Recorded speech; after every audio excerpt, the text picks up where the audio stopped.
I make it YS, financial behavior, financial literacy, and income. So with these three elements, P40 need to achieve all these three elements to provide the retirement saving, insurance, and lead to the financial preparedness. Alright, so next slide. Okay, this is my research objective. If you guys can see at the top of this figure, this is my original conceptual framework. So I highlight the yellow line. If you guys can see, it indicates my research objective. So education, financial behavior, and financial literacy that lead to the financial preparedness. And then from this idea, I come up with an interlinked relationship between all these three variables. So education becomes central in this framework, and it indicates with high education, it will be associated with financial literacy and also financial behavior. And to achieve this objective, I am using ordinal logistic regression. So in my ordinal logistic regression, we have primary to secondary and secondary to tertiary. All right. So next we move to my second and third research objective. So I am using the same method, which is multiple linear regression. But what is different here? The DV of the research objective number 2 and number 3 is different. So let's discuss first at the research number 2. So in a retirement, I put independent variable, but also have the independent variable that I want to emphasize. Even you guys can see here, this is IPBN. So IPBN means income percentage on basic needs. So I want to associate how this B40 proportionate their income on basic need that will impact to the retirement saving. So if they give a huge percentage of the basic need, it will affect for their retirement, either low or high. So that's why I'm using multiple linear regression. Same goes to the insurance. I also put II and PI as my implicit independent variables. So II is more to interest on insurance. Interest on insurance is not rate like 50%, 20%, but it's more to why B40 still do not have insurance yet. But if they do not have, why? Is it they are not interested, or they are actually not? They can't afford for that thing. And then I also prepare the PA, which is a preferable amount. So because we know that insurance is like a life commitment, you need to pay like monthly or quarterly or yearly. So that's why I want to know this B40. What is their preferable amount? They can pay without fail. At least every month they can pay. So I want to know what is the preferable amount. So for the last research objective, it's a very straightforward income and preparedness. This method I adopting from household income survey by DOSM, Department of Statistics Malaysia. So I'm using descriptive analysis and also one-way ANOVA.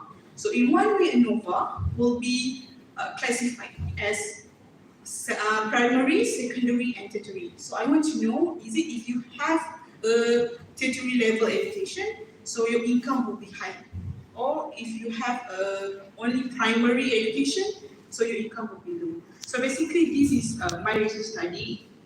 And then since this study is still ongoing, I also have an expected implication and a conclusion for the study is divided by 3, which is to community, to academician, and to the government. So if to the community, straightforward to the B40 community, is actually want to assist them to stand by their own feet and not to depending on the government assistance. Sometimes they are depending too much on government assistance like BRIM, Rahma, Aisalam, and so on. But at least when I'm doing this research, actually I give them another way, another solution for them to save for the retirement and have protection on insurance.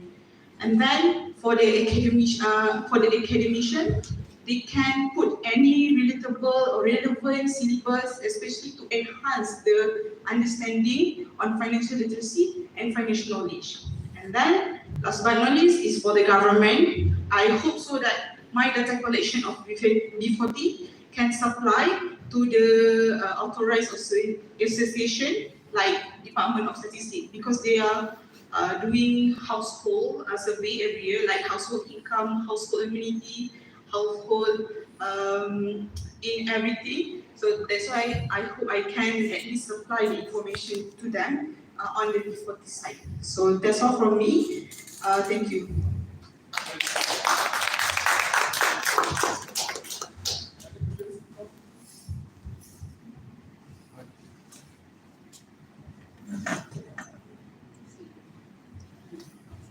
I guess I want to know, right, because you say you're at an early stage, or a relatively early stage, so it was very nicely presented.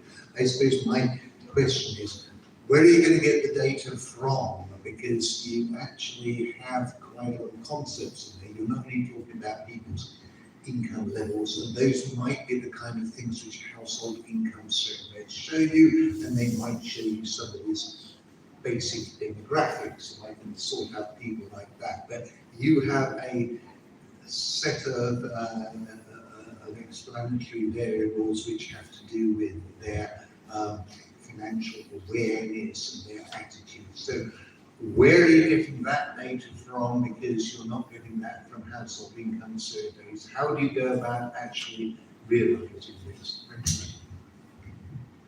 Right. Thank you, Prof. Okay. I will be using the stratified sampling method.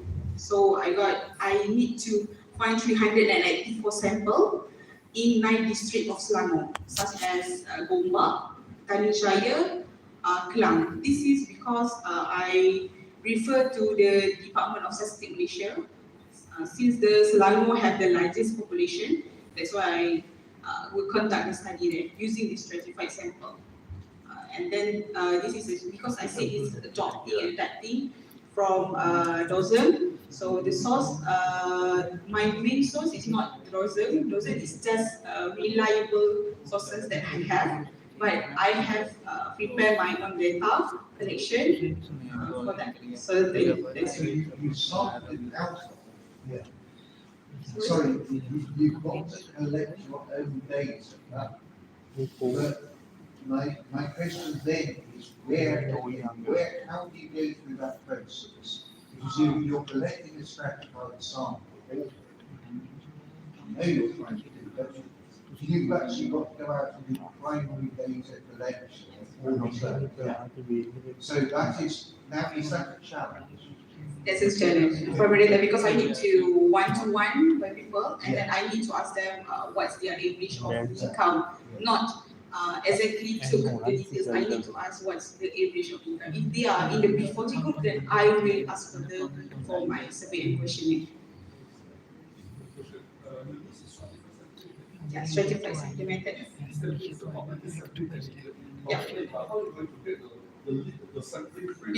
Because I signed up to choose the B40, and then as my advice from my supervisor, we only took a B40 that have a children and not a single B40.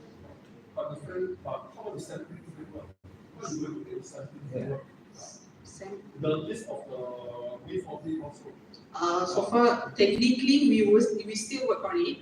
And then I also asked the data from my university, which is my university also got data from B40 family in a university, but we are not technically interview the student, but we interview the family of the B40. Yes, Selangor. Okay, I'm going to ask you the last question. Okay, for your model, you use the logistic regression. Ordinary logistic regression. The first one, this one. Okay, your dependent variables what's your dependent variable? On this one, dependent variable is actually in a categorical. Education is my dependent variable, and then I will be put in categorical, which is primary to secondary and secondary to tertiary. Your education, this one is for the first variable. Yeah, first variable. Which portions? This one is for which? This one. Oh, yeah, This one, it will be the function. Because I want to explain. Okay, this is your final variable. No, this is just an interlinked relationship.